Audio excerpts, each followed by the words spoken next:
dukorera biraturenga, iraduhetse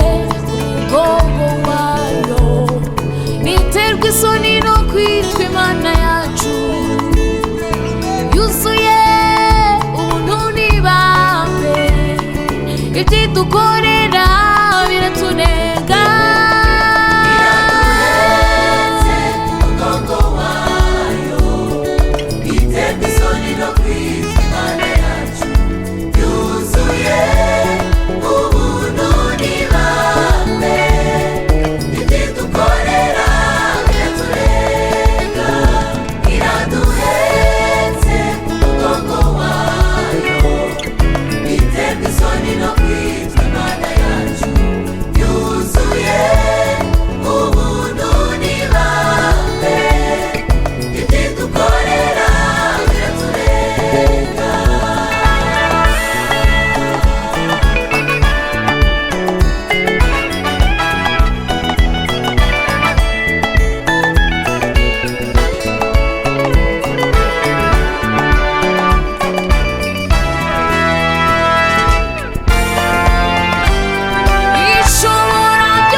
Ijambo yavuze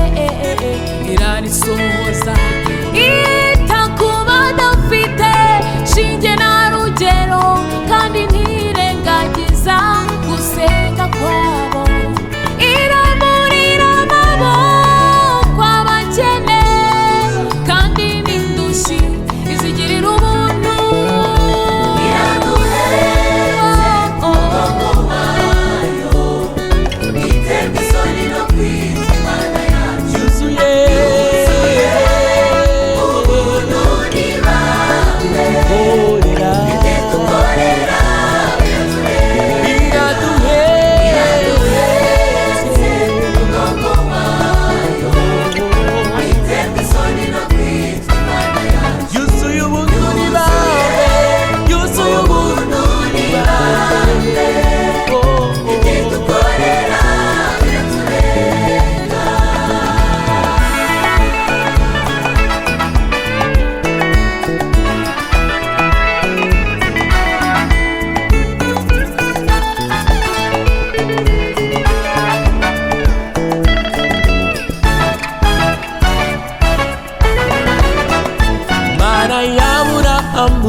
Isaka na Yakobo iri mu ruhande rwacu, turashinganye,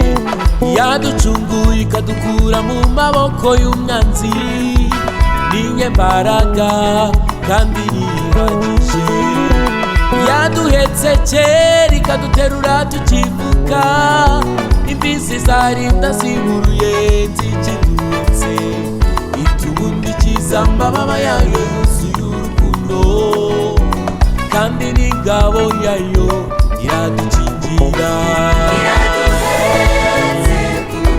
iraduhetse ku mugongo wayo,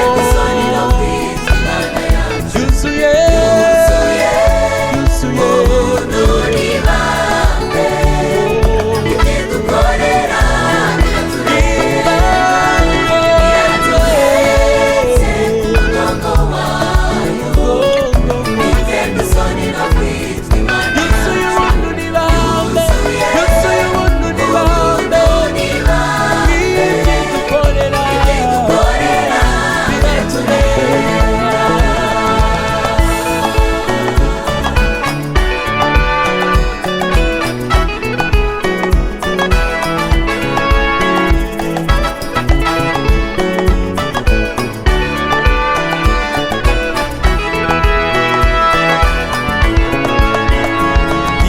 iraduhetse